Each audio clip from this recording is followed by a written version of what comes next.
거제도의 바람은 유난히 짰다. 3월의 끝자락 바다 냄새가 교실 창문 틈으로 스며들었다. 이소정 35세는 오늘도 아이들의 과제장을 정리하며 멍하니 앉아 있었다. 칠판에 적힌 행복의 조건이라는 문장이 눈에 밟혔다. 그녀는 속으로 중얼거렸다. 행복의 조건이라 나는 그걸 언제쯤 다시 찾을 수 있을까? 그날 저녁 학교를 마치고 집에 돌아오자 남편 박도현 38세의 식탁에 앉아 있었다. 서류 몇 장과 인감 도장이 놓여 있었다. 소정아, 이혼 서류야. 이젠 끝내자. 도현의 말투는 담담했다. 마치 오래전부터 준비된 일처럼. 소정은 아무 말도 하지 못했다. 눈앞의 서류가 실제인지 꿈인지조차 분간이 되지 않았다. 다시는 싸우기 싫잖아. 조용히 끝내자. 재산 분할은 절반씩 깔끔하게 나눴어. 도현은 그 말을 남기고 집을 나섰다. 그의 뒤통수가 사라진 뒤에야 소정은 손끝이 떨리는 걸 느꼈다. 며칠 뒤 행정복지센터에 들른 소정은 등기부등본을 확인하다가 눈을 의심했다. 이소정 소유 아파트 소유권 이전 박도현. 그 한 줄이 모든 걸 뒤집었다. 이게 뭐야? 그녀는 담당 직원에게 물었다. 남편분이 공동명의로 된 부동산 계약서 가져오셨잖아요. 이혼 후 재산 분할로 넘어간 걸로. 그제야 기억이 스쳤다. 그날 밤 도현이 내민 서류 그것은 이혼 서류가 아니었다. 부동산명의 이전 동의서였다. 그녀는 자신이 도장을 찍을 때 도현의 눈빛이 잠시 스쳐간 걸 떠올렸다. 무언가를 감춘 듯한 미묘한 눈빛. 그제서야 모든 퍼즐이 맞춰졌다. 도현, 당신 날 속였구나. 소정은 바로 도현의 직장으로 찾아갔다. 하지만 이미 사무실은 텅 비어 있었다. 아, 그분요? 한 달 전부터 퇴사하셨는데요. 사무실 여직원의 말에 소정의 다리가 풀렸다. 집에 돌아오니 도현의 옷장도 비어 있었다. 옷, 서류, 통장, 그리고 결혼 사진까지 모두 사라져 있었다. 남은 건 서랍 속에 흩어진 인감 도장 하나뿐. 그녀는 그 도장을 쥐고 속삭였다. 그래, 당신이 이렇게 나올 줄은 몰랐어. 하지만 나 그냥 무너지지 않아. 밤이 깊었다. 소정은 노트북을 켜고 도현의 흔적을 뒤쫓았다. 그가 남긴 이메일, 공인인증 기록, 그리고 거래 내역 하나하나를 살폈다. 그러다 낯선 이름이 눈에 띄었다. 박도현 해금 컨설팅 투자 계약. 링크를 클릭하자 익숙한 주소가 나타났다. 거제 옆 도시 통영의 부동산 법무사 사무소였다. 그곳엔 명예 이전 서류 위조로 이미 신고된 기록이 남아 있었다. 그럼 나 말고도 다른 피해자가 있는 거야? 그녀는 새벽 첫 배편을 타고 통영으로 향했다. 바람이 거칠었다. 바다 위로 날아오르는 갈매기 소리가 기묘하게 울렸다. 마치 경고처럼. 통영 법무사 사무소의 문은 닫혀 있었다. 문 앞에는 영업정지 서류 위조 혐의 수사 중이라는 종이가 붙어 있었다. 그때 문 옆에서 낯선 여자가 다가왔다. 혹시 박도현 씨 찾으시죠? 그녀는 약간 쉰 목소리로 말했다. 그 사람 제 동생 인생도 망쳤어요. 소정은 놀라서 물었다. 무슨 말씀이세요? 그 사람 여기저기 투자 명목으로 돈 빌리고 도망쳤어요. 공동명의 위임장, 위조 도장 다 당신 서류로 썼을 거예요. 소정의 손이 떨렸다. 그럼 나뿐만 아니라. 네. 이미 피해자 여럿이에요. 그리고 지금 서울로 갔다고 들었어요. 그날 밤 소정은 통영의 낡은 모텔에서 하루 종일 모은 자료들을 펼쳐놓았다. 남편의 계좌 추적, 위조 도장 사용 내역, 그리고 피해자들의 증언까지. 모든 조각이 하나로 연결되고 있었다. 도현, 넌 내 이름으로 돈을 벌고 내 서명으로 나를 버렸어. 그녀는 손으로 이마를 눌렀다. 분노와 허탈함이 동시에 밀려왔다. 그러나 그 속에서도 단단한 결심이 자리 잡았다. 좋아. 이젠 내가 널 잡을 거야. 노트북 화면 속 서울의 주소 하나가 번쩍였다. 해금 컨설팅 본사 강남구 논현동. 그녀는 짐을 챙기며 중얼거렸다. 이제 내 이름을 되찾으러 간다. 창문 밖으로 바람이 세차게 불었다. 바닷바람은 여전히 짰지만 그 짠내 속엔 이제 공포가 아니라 결의가 섞여 있었다. 행복의 조건은 내가 되찾는 거야. 새벽 첫 차가 서울 남부터미널에 닿을 때 하늘은 여전히 희뿌옇게 어두웠다. 이소정 35세는 캐리어 하나를 끌고 터미널 계단을 올랐다. 밤새 한숨도 자지 못한 얼굴, 눈가엔 피곤이 짙게 드리워져 있었다. 그녀의 손에는 하나의 메모지가 쥐어져 있었다. 해금 컨설팅 본사 강남구 논현동 87-1. 논현동이라 참 멀리도 왔네. 그녀는 길게 숨을 내쉬었다. 거제의 짠 바람 대신 서울의 매캐한 매연 냄새가 코끝을 스쳤다. 건물 앞은 의외로 평범했다. 유리문에 해금 컨설팅이라는 간판이 걸려 있었지만 안은 비어 있었다. 사무실 안쪽에 남아있는 책상 몇 개, 그리고 쓰레기통에 구겨진 종이들. 그녀는 허리를 굽혀 종이 한 장을 집어들었다. 사업 종료 보고서 대표 박재형. 박재형. 그 이름을 보는 순간 소정의 머릿속에 떠오르는 얼굴이 있었다. 박도현, 그리고 그와 같은 이니셜, 같은 나이대. 재형 도현 이름을 바꾼 거구나. 그녀는 손으로 종이를 꼭 쥐었다. 도현은 이미 새 이름으로 새 삶을 살고 있었다. 그때 문이 열리며 한 남자가 들어왔다. 검은 점퍼에 야윈 얼굴, 눈빛이 날카로웠다. 여기 뭐 하세요?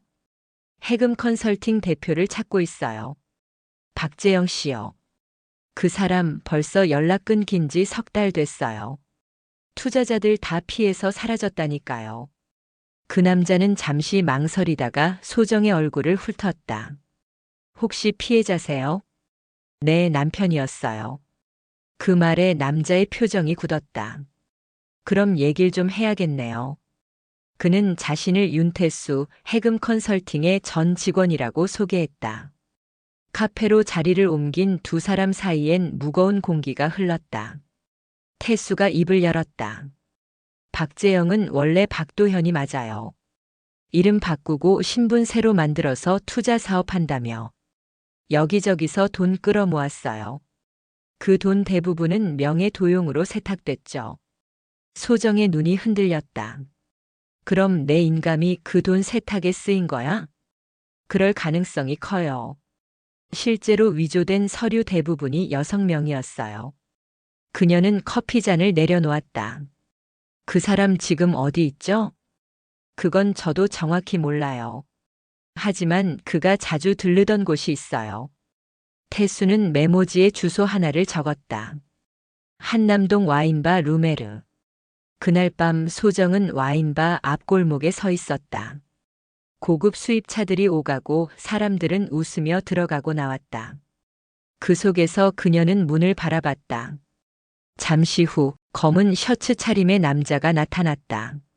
머리는 짧게 자르고 안경을 썼지만 그 눈빛, 걸음걸이, 그건 분명 박도현이었다. 심장이 쿵 하고 내려앉았다. 도현. 그녀는 낮게 속삭였다. 도현은 여자와 함께 웃으며 안으로 들어갔다. 그녀의 손에는 루비 반지가 반짝였다. 결혼했나? 소정의 입술이 굳었다. 그녀는 핸드폰을 들어 사진을 찍었다. 하지만 손이 떨려 초점이 맞지 않았다. 그녀는 근처 모텔에 머물며 도현의 움직임을 추적했다. 매일 같은 시간 같은 여자와 와인바에 들렀고 가끔은 논현동의 고급 오피스텔로 향했다. 며칠간의 추적 끝에 그녀는 그 건물의 경비실 앞에서 관리인에게 말을 걸었다. 혹시 1203호 박재영 씨 계신가요? 그분이요? 요즘 잘 안 보여요. 가끔 어떤 여자분이랑 같이 들어오시던데. 혹시 그 여자분 이름 아세요? 아, 서은채 씨였나? 명함 준 적이 있는데. 관리인은 명함 하나를 꺼내 주었다. 서은채 루메르 와인바 대표. 소정의 손이 굳었다. 그 여자 사업 파트너였던 거야. 그날 밤 그녀는 건물 옥상에서 아래를 내려다봤다. 도현이 차에서 내리는 모습이 보였다. 그녀는 그를 향해 조용히 속삭였다. 이제 시작이야. 그녀는 휴대폰을 꺼내 녹음을 켰다. 와인바에서 나오는 대화, 그의 거래, 그의 거짓말, 모든 걸 담아낼 생각이었다. 그 순간 뒤에서 낯선 목소리가 들렸다. 이소정 씨죠? 깜짝 놀라 돌아보니 윤태수가 서 있었다. 여긴 위험해요. 박도현이 당신을 찾고 있어요. 뭐라고요? 그가 이미 당신이 서울에 온 걸 알았어요. 그쪽 신분증 추적한 모양이에요. 소정의 얼굴이 굳었다. 그럼 나를 지우려는 거겠죠. 지금 당장은 도망치세요. 그 사람 경찰이랑도 연결돼 있어요. 그녀는 황급히 짐을 싸서 모텔을 나왔다. 그러나 골목 끝에서 낯선 남자 둘이 나타났다. 검은 점퍼, 무표정한 얼굴. 그녀가 반사적으로 몸을 돌리자 한 남자가 짧게 속삭였다. 박 대표님이 보냈습니다. 잠깐 같이 가시죠. 싫어요. 좋게 가시죠. 그 순간 뒤에서 차가 멈추는 소리가 났다. 윤태수가 문을 열고 외쳤다. 타요. 소정은 그 틈을 타 도망쳤다. 차 안으로 뛰어들자 뒤에서 남자들이 쫓아오기 시작했다. 도현이 이제 완전히 미쳤어요. 태수가 이를 악물며 말했다. 그 사람 당신 이름으로 비자금 계좌까지 만들어놨어요. 이제 당신이 사라지면 그 돈은 전부 그의 것이 돼요. 소정의 손이 떨렸다. 그럼 내가 사라지는 게 그 사람의 마지막 계획이라는 거네. 태수는 짧게 고개를 끄덕였다.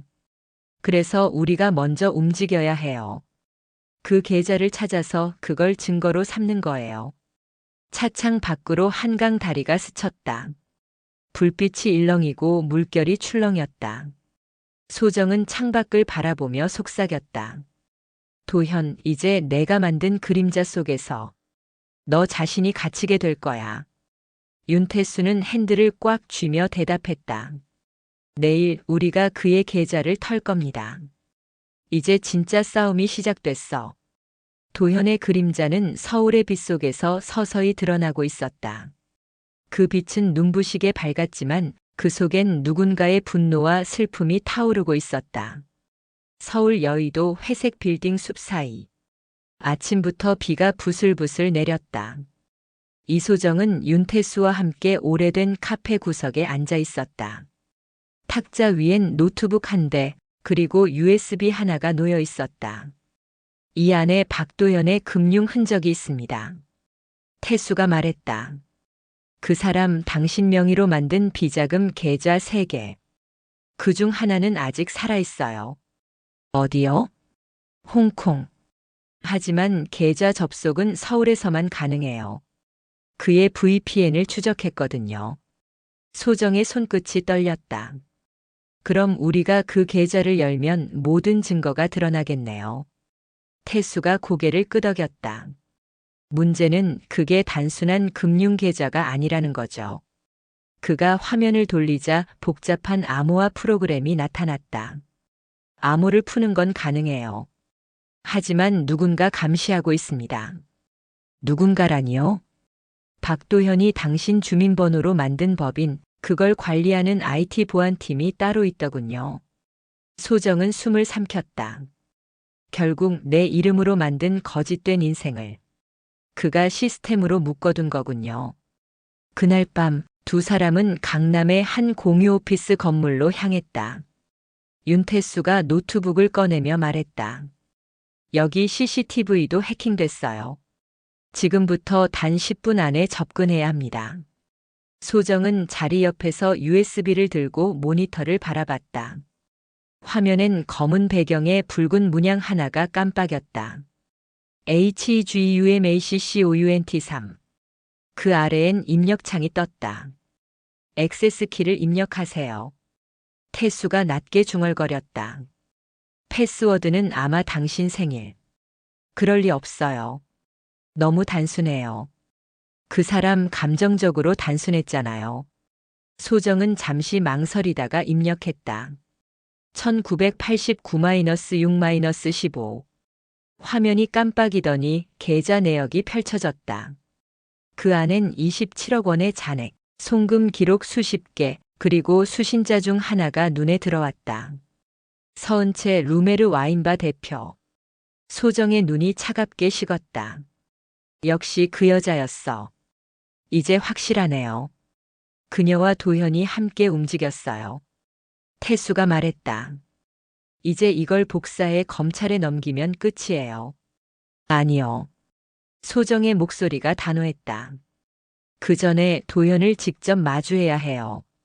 그가 내 이름으로 쌓은 이 거짓을 내 눈앞에서 무너뜨려야 해요. 하지만 그 순간 노트북 화면이 갑자기 꺼졌다. REMOT ACCESS DTCTD.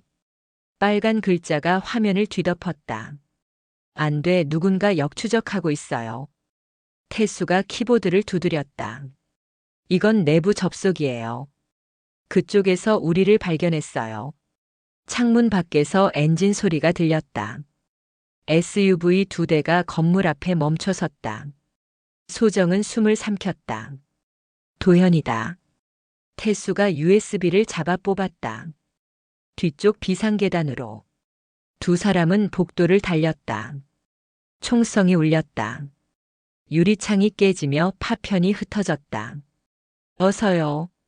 그들은 계단을 내려와 뒷문을 열었다. 비가 퍼붓는 골목, 타이어 자국, 그리고 누군가의 발소리. 도망쳐봤자 소용없어, 소정아. 익숙한 목소리가 어둠 속에서 울렸다. 박도현이었다. 그의 얼굴은 예전보다 날카롭고 냉정했다. 눈빛에는 더 이상 인간적인 감정이 없었다. 이제 와서 뭘 하려는 거야? 너 같은 사람은 결국 아무것도 못 받고. 소정은 젖은 머리를 넘기며 그를 똑바로 바라봤다. 당신은 내 이름으로 돈을 벌었지. 이젠 내 이름으로 망하게 될 거야. 그녀는 USB를 치켜들었다.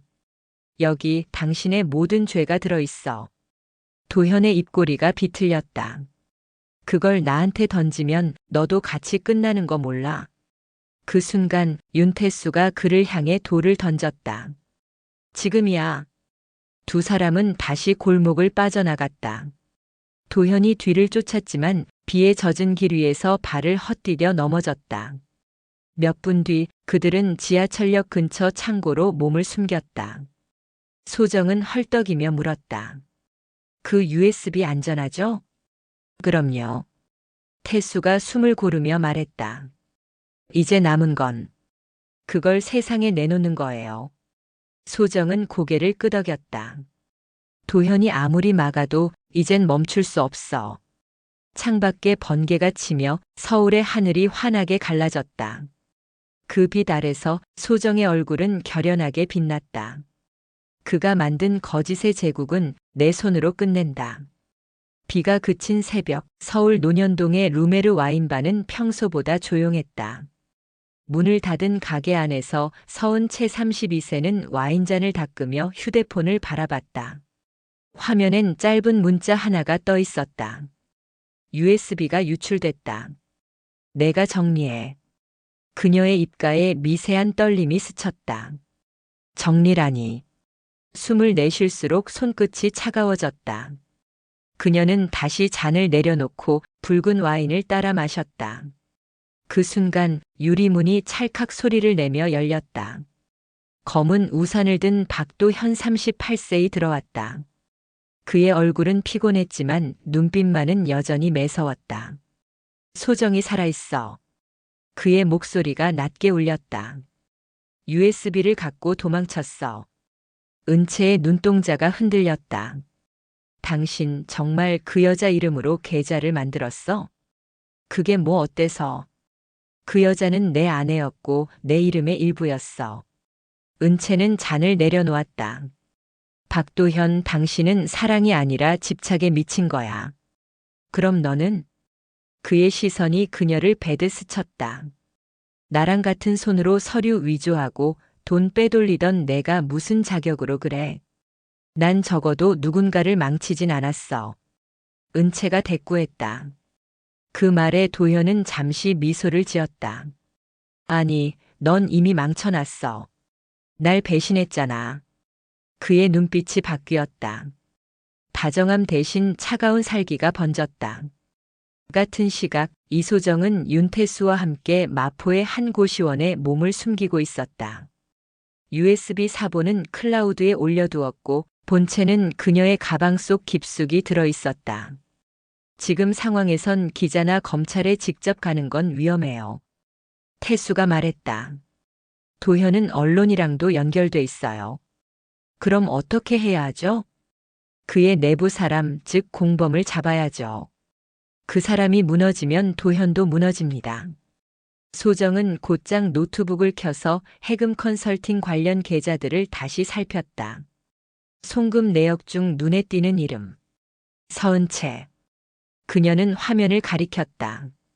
이 사람 루메르 와인바 대표. 도현과의 연결고리야. 그녀가 약점일 수도 있겠네요. 아니, 아마 후회하고 있을 거예요. 이제 그 사람을 찾아야 해요. 그날 저녁 루메르 와인바는 영업을 끝내고 불이 꺼졌다. 은채는 카운터 뒤에서 계산서를 정리하고 있었다. 그때 문이 살짝 열리더니 낯선 여자의 목소리가 들렸다. 서은채 씨? 그녀가 놀라 고개를 들었다. 이소정입니다. 은채의 손끝이 멈췄다. 당신 살아있었군요. 그렇죠. 당신 덕분에요. 두 여자는 잠시 마주 섰다. 공기 속에 묘한 긴장감이 번졌다. USB를 가졌죠? 네. 그리고 당신 이름도 있어요. 서은채 루메르 와인바 자금 세탁. 그게 당신 이름으로 남아있죠. 은채는 씁쓸하게 웃었다. 그럼 이제 나한테 뭘 원하죠? 박도현의 위치. 그 사람을 직접 끝내야 해요. 은채는 잠시 침묵하다가 고개를 숙였다. 그 사람은 지금 내게도 연락을 끊었어요. 하지만 내일 새벽 부산으로 내려간다고 했어요. 그게 마지막 거래래요. 부산? 그래요. 거제도 근처 창고에서 무언가를 옮긴대요. 아마 당신 이름으로 만든 돈일 거예요. 소정은 돌아서기 전 은채를 바라봤다. 그 사람이 널 버리면 넌 다음 표적이 될 거예요. 은채는 미묘하게 웃었다. 괜찮아요. 나도 이제 끝낼 때가 됐어요. 그녀는 와인 한 잔을 따르며 잔을 들어 올렸다.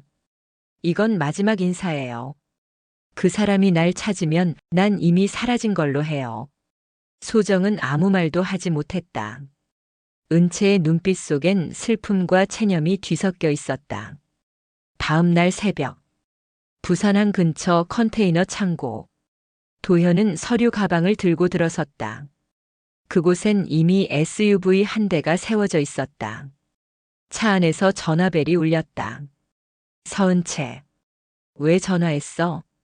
그가 받자마자 물었다. 도현 그 여자를 봤어요. 누구? 이소정. 도현의 눈이 차갑게 식었다. 그 여자가 내 앞에 나타났다고. 응. 그리고 이 말은 전하고 싶었어. 은채의 목소리가 잠시 떨렸다. 내가 망쳐놓은 모든 게 이제 돌아가고 있어. 그 순간 총성이 들렸다. 전화기 너머로 유리 깨지는 소리, 누군가의 비명, 그리고 끊기는 소리. 도현은 천천히 미소를 지었다. 역시 배신자는 오래 못 가. 한편 소정은 KTX 안에서 창밖을 바라봤다. 부산행 열차가 어둠 속을 달리고 있었다. 그녀는 손에 꽉 쥔 USB를 바라보며 중얼거렸다. 이제 끝낼 시간이야. 윤태수가 옆에서 낮게 말했다. 이번엔 정말 위험할 거예요. 알아요. 하지만 이젠 도망치지 않아. 열차가 터널을 지나며 흔들릴 때 소정의 눈빛은 더 이상 흔들리지 않았다. 그녀는 이미 알고 있었다. 이 싸움의 끝에는 누군가의 피와 그리고 진실 하나만이 남을 거라는 것을. 박도현, 당신이 만든 세상은 내 손으로 무너뜨릴 거야. 비가 내리고 있었다. 부산항 부두는 새벽 안개로 덮여 있었다. 컨테이너들이 줄지어 서 있고 멀리서 배의 경적이 낮게 울렸다. 이소정 35세는 검은 코트를 입고 손에 꽉 쥔 USB를 바라보았다. 여기서 모든 걸 끝내자. 그녀 옆에는 윤태수가 있었다. 도현은 이미 와 있을 겁니다. 그 사람 항상 약속보다 먼저 움직였으니까요. 창고 안은 불이 꺼져 있었다. 기름 냄새가 진하게 퍼져 있었다. 소정은 숨을 죽이고 안쪽으로 걸어갔다. 바닥에 떨어진 금속 조각이 발에 닿으며 소리를 냈다. 그 순간 어둠 속에서 낮은 목소리가 들렸다. 찾아왔네. 결국 여기까지. 그는 여전히 깔끔한 셔츠 차림이었다. 하지만 눈빛은 전보다 훨씬 거칠고 공허했다. 박도현. 그 이름만으로도 공기가 싸늘해졌다. 도현. 소정이 천천히 입을 열었다. 당신, 나한테서 모든 걸 가져갔지. 하지만 하나는 돌려받아야겠어. 무엇을? 내 이름. 그녀의 목소리는 낮았지만 단단했다. 그 이름으로 당신은 돈을 벌고 나를 지워버렸어. 이젠 내가 그 이름으로 당신을 없앨 거야. 도현은 잠시 웃었다. 아직도 정의 따위를 믿나 봐. 세상은 그런 걸로 움직이지 않아. 그래. 하지만 진실은 남아. 진실? 그는 고개를 숙이며 웃었다. 그건 내가 가진 USB에 있는 거겠지. 그가 손을 내밀었다. 그걸 내놔. 내가 살아남을 수 있는 마지막 기회야. 싫어. 소정은 USB를 꽉 쥐었다. 이건 이제 내 무기야. 그 순간 문 쪽에서 윤태수가 뛰어들어왔다. 소정 씨 뒤로. 총성이 울렸다. 태수가 어깨를 움켜쥐며 비틀거렸다. 태수. 그녀가 달려가자 도현이 권총을 겨누며 말했다. 움직이지 마. 그의 눈빛엔 더 이상 감정이 없었다. 난 널 미워하지 않아. 그냥 내 계획에 방해가 되니까 없애는 거야. 소정은 떨리는 목소리로 말했다. 그게 당신이 만든 인생의 끝이야. 그녀는 천천히 USB를 바닥으로 떨어뜨렸다. 이걸 원하지? 그래. 이제 조용히 끝내자. 도현이 USB를 줍기 위해 허리를 숙이는 순간 소정이 발로 금속 파이프를 걷어찼다. 쾅! 파이프가 떨어지며 소리가 울렸고 도현이 놀라 고개를 들었다. 그 틈에 소정은 USB를 주워들고 외쳤다. 이건 이미 전송됐어. 당신의 모든 계좌, 문서, 거래 기록. 지금쯤 뉴스 속보로 나가고 있을 거야. 도현의 얼굴이 일그러졌다. 거짓말. 직접 봐. 그녀는 태수의 휴대폰을 집어들었다. 화면엔 전송 완료, 중앙수사부 서버 접속 성공. 도현의 손이 떨렸다. 이게 어떻게? 내가 만든 거짓은 내 시스템이 무너뜨린 거야. 난 그저 당신 이름의 주인일 뿐이야. 밖에서는 경찰차 사이렌이 들려왔다. 멀리서 빛이 깜빡이며 가까워졌다. 도현은 허탈하게 웃었다. 결국 이렇게 끝나는구나. 그는 천천히 총을 들었다. 그래도 난 내 방식대로 마무리하지. 그 순간 윤태수가 몸을 던졌다. 안 돼. 총성이 울리고 도현의 팔이 흔들렸다. 총이 바닥에 떨어졌다. 도현은 피를 흘리며 주저앉았다. 창문 밖에서 경찰의 외침이 들렸다. 손들어. 무장해제. 그는 천천히 웃었다. 소정, 넌 결국 내 세상에서 벗어날 수 없어. 그 말과 함께 그는 바다 쪽으로 걸어나갔다. 새벽 바다 위, 도현의 발밑으로 파도가 밀려왔다. 그는 잠시 하늘을 올려다봤다. 이제 끝인가? 그리고 몸을 앞으로 던졌다. 물보라가 하얗게 일었다. 소정은 멍하니 그 장면을 바라봤다. 바다 냄새가 코끝을 스쳤다. 비릿하고 차갑고 끝내 슬펐다. 윤태수는 피투성이 어깨를 붙잡은 채 중얼거렸다. 끝났어요, 소정씨. 이제 다 끝났어요. 아니요. 그녀가 고개를 저었다. 이건 시작이에요. 내 이름을 되찾은 첫날이니까. 아침이 밝아오자 부산항은 평소처럼 분주해졌다. 경찰들이 창고를 정리하고 기자들이 몰려들었다. 해금 컨설팅 비자금 스캔들 전 대표 자살 추정. 뉴스 헤드라인이 쏟아졌다. 소정은 경찰서 앞에서 기자들의 플래시를 맞으며 조용히 말했다. 진실은 늦게 오지만 사라지진 않아요. 그녀의 손끝엔 여전히 USB가 있었다. 그 안에는 모든 고통의 흔적과 그녀의 이름이 함께 남아 있었다. 내가 잃었던 건 단지 돈이 아니라 나 자신이었어. 이제 그걸 되찾았으니 이건 내 이야기의 마지막이 아니야. 아침 뉴스는 하루 종일 부산항 소식을 전했다. 해금 컨설팅 대표 박도현 바다의 투신. 경찰은 사망 추정. 비자금 27억 원 위조 서류 및 명의 도용 정황 확보. 전 부인 이소정 씨의 제보로 사건 전모 드러나.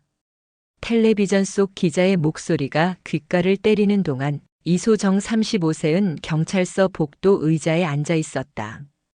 붕대로 감은 윤태수의 어깨가 옆에서 희미하게 들썩였다. 그는 피곤한 얼굴로 커피를 들고 있었다. 이제 세상은 다 당신 이름을 알게 됐네요. 그가 낮게 말했다. 좋은 쪽이든 나쁜 쪽이든요. 소정은 커피 냄새를 맡으며 조용히 미소를 지었다. 예전엔 그 이름이 수치였어요. 남편의 그림자였고 서류 한 장에 찍히는 도장이었죠. 하지만 이제 내 이름이 나를 지켜주네요. 창밖의 햇살이 복도 끝 유리창을 스쳤다. 그 빛 속에서 먼지가 천천히 떠다녔다. 그건 마치 무너졌던 과거의 파편들이 조용히 사라지는 모습처럼 보였다. 며칠 후 소정은 거제로 돌아갔다. 학교 앞 버스 정류장엔 여전히 아이들의 웃음소리가 들렸다. 그녀가 교문을 지나자 학생 하나가 소리쳤다. 선생님, TV 나왔어요. 진짜 멋있어요. 그래. 하지만 TV보단 숙제부터 해야지. 그녀가 웃자 아이들이 깔깔거렸다. 교실 안은 햇살로 가득 찼다. 칠판에는 행복의 조건이라는 문장이 여전히 적혀 있었다. 소정은 분필을 들었다. 그리고 그 밑에 천천히 글자를 추가했다. 행복의 조건 나를 잃지 않는 것.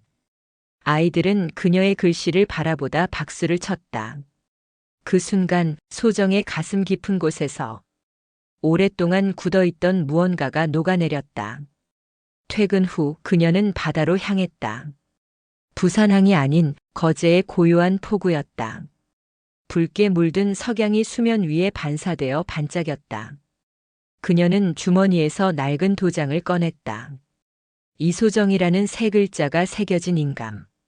그토록 많은 고통의 원인이었던 그것을 바다 위에 올려놓고 손을 떼었다. 물결이 그것을 삼켰다. 파도 위로 도장이 잠시 떠올랐다가 이내 수면 아래로 천천히 가라앉았다. 이제 내가 날 대신 지켜줘. 그녀는 조용히 중얼거렸다. 밤이 되어 소정은 작은 집 거실에서 윤태수에게서 온 메시지를 확인했다. 윤태수. 해금 컨설팅 사건 검찰 송치 완료. 피해자 12명 모두 명예회복 예정. 박도현의 시신은 아직 못 찾았지만 이제 그게 중요한 건 아닙니다. 수고 많았어요, 이소정 씨. 그녀는 화면을 바라보다 짧은 답장을 남겼다. 이소정. 고마워요. 당신이 없었다면 나도 이길 수 없었어요. 잠시 후 답장이 왔다. 윤태수. 그 사람은 끝났지만 아직도 당신을 두려워할 겁니다. 진실은 살아있으니까요. 소정은 휴대폰을 내려놓고 창문을 열었다. 밤 공기엔 소금 냄새가 섞여 있었다. 멀리서 파도 부서지는 소리가 들렸다. 그 소리가 묘하게 따뜻하게 느껴졌다. 며칠 뒤 뉴스에 새로운 보도가 떴다. 박도현 계좌 해외 공조 수사 확대, 실종설 논란. 공범 서은채 사망 원인 미상. 사건은 여전히 미궁으로. 화면 속 앵커의 표정은 무거웠다. 하지만 소정은 이제 무서워하지 않았다. 그녀는 TV를 끄며 중얼거렸다. 진실이 끝난 자리는 내가 살아있는 증거야. 그날 밤 그녀는 학교 옥상에 올라섰다. 별이 유난히 밝았다. 바람이 머리칼을 스쳤다. 그녀는 하늘을 올려다보며 말했다. 도현, 내가 만든 세상은 바다 밑으로 사라졌어. 나는 이제 내 이름으로 살 거야. 다시는 누구의 그림자도 아니야. 멀리서 파도 소리가 들려왔다. 그 소리는 마치 대답 같았다. 그래, 이제 내 세상이야. 소정은 천천히 눈을 감았다. 그리고 그날 밤 오랜 시간 숨겨져 있던 죄와 상처는 조용히 바다로 흘러가듯 사라졌다. 다음 날 아침 학교 정문 앞에 낯익은 얼굴이 서 있었다. 붕대를 감은 어깨, 그리고 따뜻한 미소. 윤태수 씨? 전근 나왔어요. 교육청 자료 취재 때문에요. 기자셨죠? 그가 웃으며 고개를 끄덕였다. 네. 그리고 이번엔 피해자가 아닌 당신의 이야기를 기록하려고요. 소정은 잠시 그를 바라보다가 조용히 웃었다. 그럼 제대로 써주세요. 끝까지 버틴 사람의 이야기로. 그녀는 천천히 학교로 걸어갔다. 아침 햇살이 교실 창문에 부딪혀 반짝였다. 아이들이 선생님 하고 달려왔다. 그 소리에 세상은 다시 따뜻해졌다. 그날 저녁 바다 위엔 붉은 노을이 물들었다.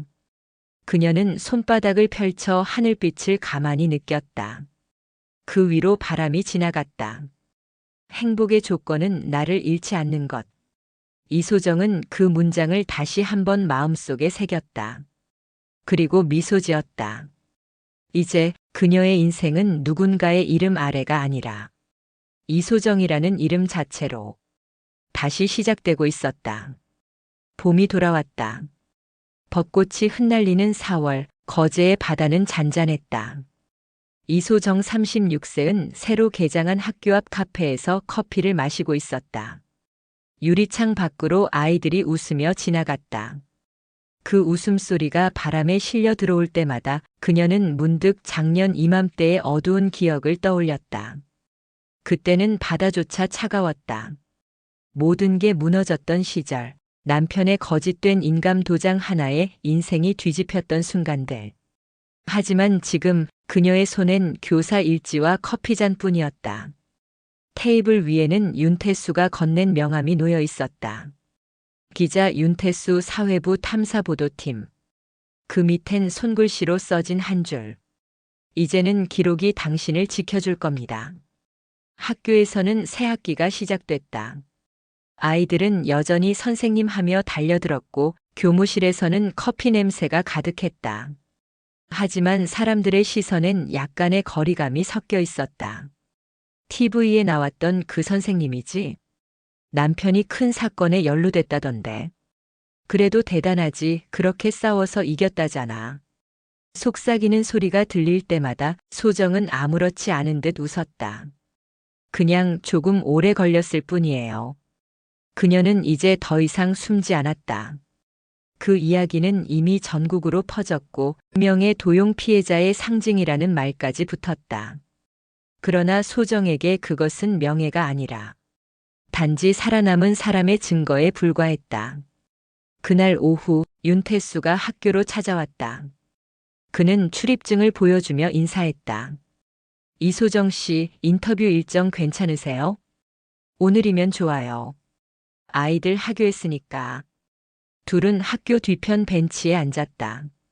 바람이 교실 창문 사이를 스쳤다. 이젠 사건이 완전히 종결됐어요. 태수가 말했다. 검찰이 해외 자금까지 추적해서 환수했습니다. 그리고 박도연의 사체는 아직 못 찾았지만 법적으로는 사망 처리됐어요. 소정은 잠시 하늘을 올려다봤다. 그 사람은 죽었을지도 모르죠. 하지만 그가 만든 상처는 여전히 남아있어요. 그래서 기록이 필요하죠. 잊히면 다시 반복되니까요. 그는 잠시 망설이다가 봉투 하나를 내밀었다. 이건 당신 앞으로 온 겁니다. 해운조합 피해자 단체에서. 소정은 봉투를 열었다. 안에는 짧은 편지와 사진이 들어 있었다. 사진 속엔 13명의 피해자들이 웃고 있었다. 그리고 아래엔 이렇게 적혀 있었다. 당신 덕분에 우리도 이름을 되찾았습니다. 그녀의 눈가가 젖었다. 태수가 조용히 말했다. 당신은 사람들을 구했어요. 그럴 생각은 없었어요. 그저 내 이름을 되찾고 싶었을 뿐이에요. 며칠 후 소정은 다시 부산을 찾았다. 그곳엔 여전히 루메르 와인바의 간판이 남아 있었다. 폐업된 지 오래된 듯 문엔 먼지가 쌓이고 유리엔 임대문의 스티커가 붙어 있었다. 그녀는 문 앞에 작은 꽃다발을 내려놓았다. 서은채 씨, 당신의 선택이 비겁했을지 몰라도 결국 그 덕에 나도 여기까지 왔어요. 그녀는 잠시 눈을 감았다. 와인 냄새가 남아있는 듯한 공기가 묘하게 따뜻하게 느껴졌다. 저녁이 되어 소정은 다시 부산항으로 향했다. 1년 전 모든 것이 끝난 그곳. 아직도 그날의 총성과 파도 소리가 귀에 남아 있었다. 그녀는 방파제 끝에 서서 조용히 USB를 꺼냈다. 한쪽 모서리가 살짝 금이 가 있었지만 그 안에는 여전히 그녀의 과거가 들어 있었다. 그녀는 그것을 바다로 던지려다 멈췄다. 아니, 남겨둘게. 이건 내가 살아온 증거니까. 그녀는 USB를 주머니에 다시 넣었다. 멀리서 어린아이의 웃음소리가 들렸다. 그 순간 휴대폰이 울렸다. 윤태수였다. 소정 씨, 부산이죠? 네, 마지막 인사하러 왔어요. 그럼 잠깐 거기 있어요. 할 말이 있어서요. 잠시 후 검은 차 한 대가 부두로 들어왔다. 윤태수가 내려서 다가왔다. 그의 손에는 서류 봉투 하나가 들려 있었다. 이건 기자로서 마지막으로 드리는 거예요. 그는 봉투를 내밀었다. 당신 이름으로 출간되는 책원고 초안이에요.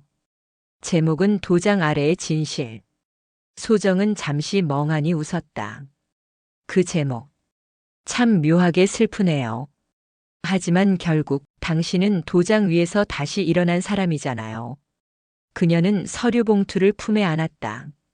내 이야기가 다른 누군가를 살릴 수 있다면 그걸로 충분해요. 바다 바람이 두 사람 사이를 스쳤다. 그 바람 속엔 바다의 짠내와 봄의 향기가 섞여 있었다. 어느새 해가 지고 있었다. 하늘은 붉고 바다는 그 색을 그대로 품고 있었다. 소정은 조용히 말했다. 윤태수 씨. 네. 그날 당신이 없었으면 난 아마 여기 없었을 거예요. 그는 미소 지었다. 이제 됐어요. 그때 우리는 서로를 구했으니까. 그녀는 그 말을 들으며 바다 쪽으로 시선을 돌렸다. 어디선가 갈매기 한 마리가 날아올랐다. 그 날개짓이 빛을 가르며 하늘 위로 퍼졌다. 모든 게 끝났지만 나는 아직도 살아있고 살아있는 한내 이름은 계속 빛날 거야. 밤이 내려앉자 부산항의 불빛이 반짝였다. 그녀는 조용히 손가락에 끼운 반지를 바라봤다. 이제 그건 결혼의 흔적이 아니라 스스로를 지켜낸 증표였다. 이소정. 그녀는 스스로의 이름을 조용히 불렀다. 그 이름이 바다 위로 흩어졌다. 그리고 파도는 그 이름을 부드럽게 감쌌다. 이제 그녀는 과거가 아니라 자신의 이름으로 살아가는 사람이 되었다. 행복의 조건, 나를 잃지 않는 것. 그녀의 입가에 미소가 번졌다. 바람이 머문 자리엔 더 이상 눈물이 없었다. 오직 새롭게 시작되는 삶의 냄새만이 있었다. 거제의 바다엔 봄 안개가 내려앉았다. 은빛 파도가 부서지고 갈매기들이 낮게 날았다. 이소정 38세는 오래된 흰 의자에 앉아 있었다.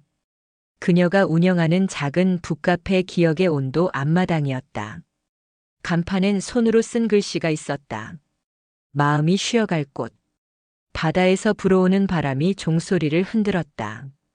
그 소리가 평온했다. 이제는 매일 듣는 소리였다.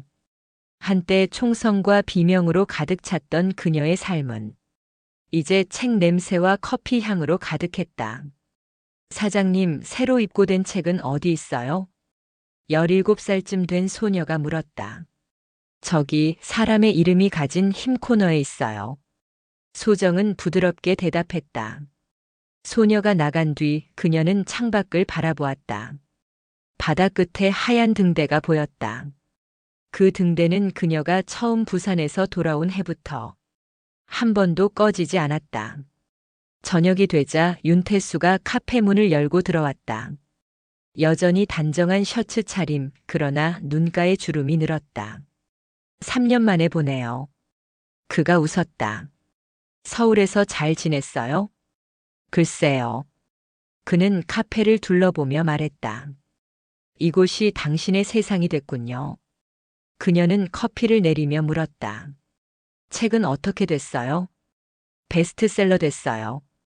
당신 이름은 이제 진짜 사람들에게 알려졌죠. 그녀는 잠시 멈췄다. 그게 기분 좋으세요? 기쁘죠. 하지만 동시에 무겁습니다.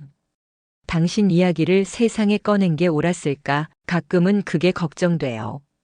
소정은 미소를 지었다. 윤 기자님, 세상의 진실이 알려지는 게 언제나 옳은 건 아니지만 숨겨지는 것보단 낫잖아요. 그 말에 그는 고개를 끄덕였다. 맞아요. 그래서 여전히 기자로 남아있죠. 그들은 함께 카페 밖으로 나왔다. 해가 서쪽으로 기울며 붉은 빛을 남겼다. 바다 위로 햇살이 반짝였다. 그녀는 조용히 말했다. 가끔 생각해요. 만약 도현이 죽지 않았다면 어땠을까?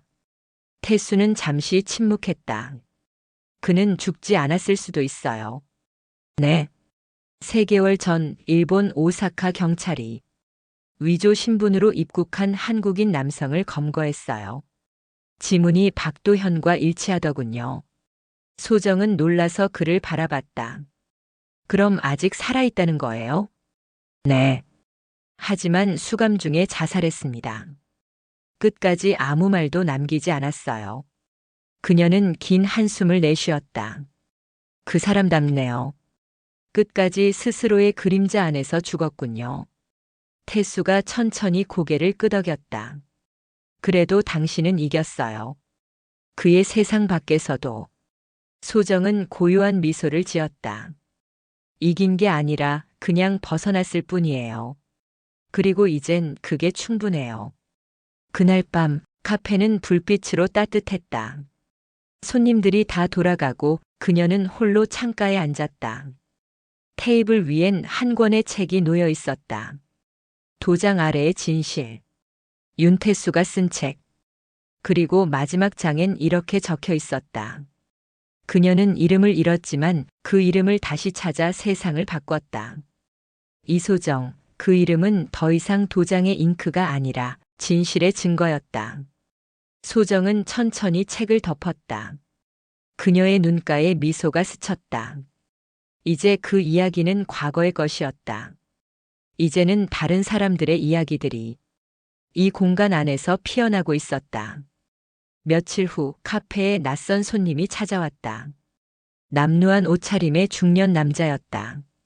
그는 문 앞에서 오래 머뭇거리다 말했다. 혹시 이소정 씨 맞습니까? 네, 그런데요. 그는 떨리는 목소리로 말했다. 저 그때 해금 컨설팅에 있었던 사람입니다. 제가 당신 이름으로 위조 계약서를 만들었던 직원이에요. 소정의 손이 잠시 멈췄다. 그는 눈물을 흘리며 말했다. 그때 저는 아무것도 몰랐어요. 시켜서 한 일이라고 변명했지만 사실 제 손으로 당신 이름을 지웠습니다. 이제야 용서를 구하러 왔습니다. 그녀는 조용히 그를 바라봤다. 당신 이름은요? 최민호입니다. 소정은 잠시 생각하다가 말했다. 최민호 씨, 당신이 그날 제 이름을 지웠다면 오늘 제 카페 간판을 한번 읽어보세요. 그는 고개를 돌렸다. 간판엔 여전히 그 글씨가 있었다. 기억의 온도, 마음이 쉬어갈 곳. 이곳은 누구든 이름을 되찾을 수 있는 곳이에요. 그녀는 미소 지으며 말했다. 당신도 이제 당신 이름으로 살아가세요. 최민호는 고개를 숙였다. 감사합니다. 그는 눈물을 훔치며 카페를 나섰다. 그 뒷모습을 보며 소정은 중얼거렸다. 누군가의 이름을 돌려준다는 건 그 사람을 다시 살게 하는 일이니까. 밤이 깊어지자 윤태수에게서 메시지가 왔다. 윤태수. 도쿄 특파원 발령 났어요. 떠나기 전에 인사하려고요. 카페 잘 지켜주세요. 소정은 잠시 망설이다 답장을 보냈다. 이소정. 도쿄라니 멀군요. 그래도 바다는 이어져 있으니까 언제든 돌아올 수 있겠죠. 그녀는 휴대폰을 내려놓고 창문을 열었다. 바람이 불었다. 카페 벽에 걸린 종이 흔들렸다. 그 속엔 오래전 그녀가 썼던 문장이 남아 있었다. 행복의 조건, 나를 잃지 않는 것. 그 문장이 이제는 완전히 그녀의 것이 되었다. 새벽녘 거제 바다 위로 해가 떠올랐다. 소정은 마당에 나와 커피를 들고 있었다. 태양빛이 바다 위를 비추며 어제의 상처와 오늘의 평화를 나란히 비췄다. 그녀는 커피잔을 들어올리며 천천히 말했다. 이제야 알겠어요. 진실은 싸움이 아니라 다시 살아가는 용기였다는 걸. 그녀의 입가에 잔잔한 미소가 번졌다. 새로운 하루가 그리고 새로운 이름이 다시 바람을 타고 퍼져나갔다. 그날의 바다는 고요했지만 그 속에는 여전히 생명이 숨쉬고 있었다. 그리고 그 물결 위엔 한 이름이 부드럽게 반짝이고 있었다. 이소정. 사라지지 않은 이름. 다시 태어난 사람. 그리고 끝내 자신으로 살아간 이야기. 이소정의 이야기는 그렇게 끝났지만 그녀의 이름은 여전히 누군가의 입속에서 이어지고 있었다. 그 이름은 이제 한 여자의 복수가 아니라 수많은 사람들의 기억과 회복의 상징이었다. 그녀는 더 이상 숨지 않았다. 그녀는 이제 빛의 자리에서 자신으로 존재하고 있었다.